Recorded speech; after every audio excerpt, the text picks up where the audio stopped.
Hi, I'm back for part two of my book recommendations for entrepreneurs. So, I have some good ones. Now, these I think are great books for business owners, entrepreneurs, aspiring entrepreneurs, business leaders. If you're in any type of position of authority or leadership role in your life, these books are going to be key. So again, I have my notes, so I'm going to refer to those, but I also have the books here, so let's get started.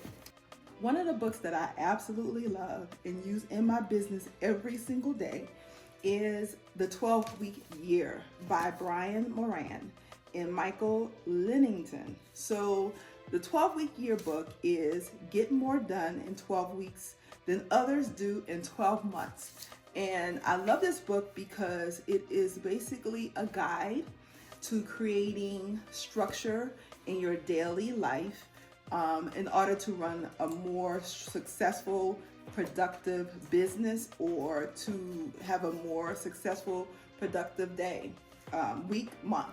So there are some key elements, and I won't go into the details because you can pick up the book and figure it out. But you actually schedule into your week breakout blocks.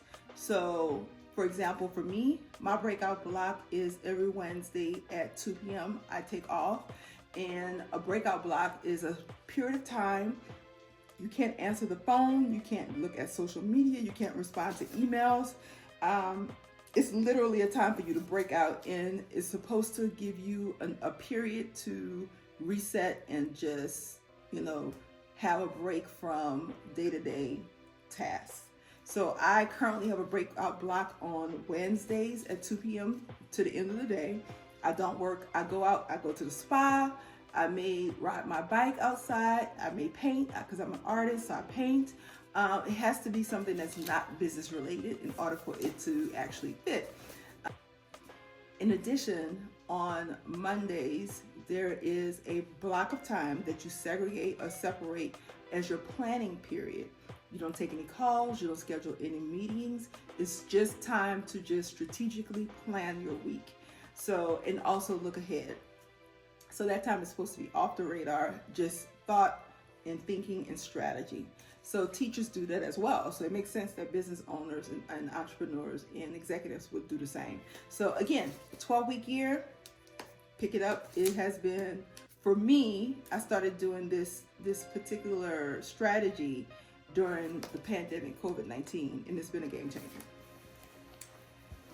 My second book that I would highly, highly recommend for leaders and entrepreneurs would be Boundaries. The Set Boundaries book, and it's by Nedra Glover Tawwab. I hope I'm pronouncing her name right. She is an actual therapist and New York Times best-selling author, and her book is called Set Boundaries, Find Peace. So I listened to her book on Audible, which I have this on Audible as well. I have all my books on Audible.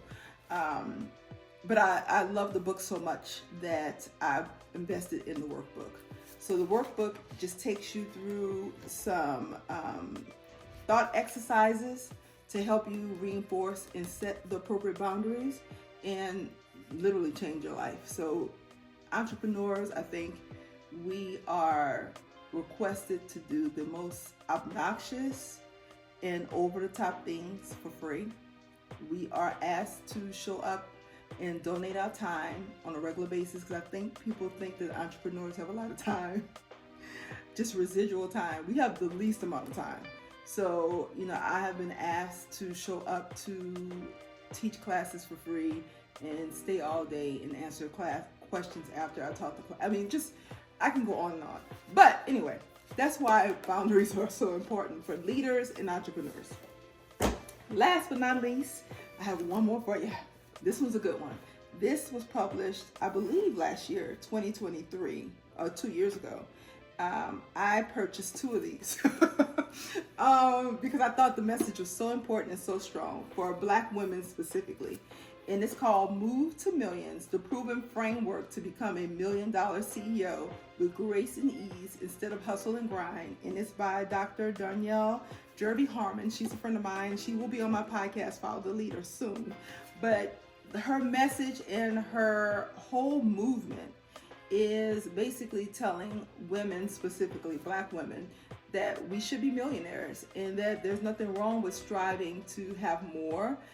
There's actually a biblical foundation and reasoning why we should desire more, and that we basically need to set our sights a bit higher than what we've been told to in the past. So this is actually helping you cross over the $1 million threshold. So if you've been in business and you haven't been able to scale your business to $1 million, this book will help motivate you and get you there.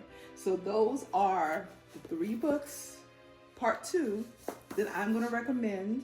These are a part of my personal entrepreneurship library, and it's helped really change my business in such positive ways.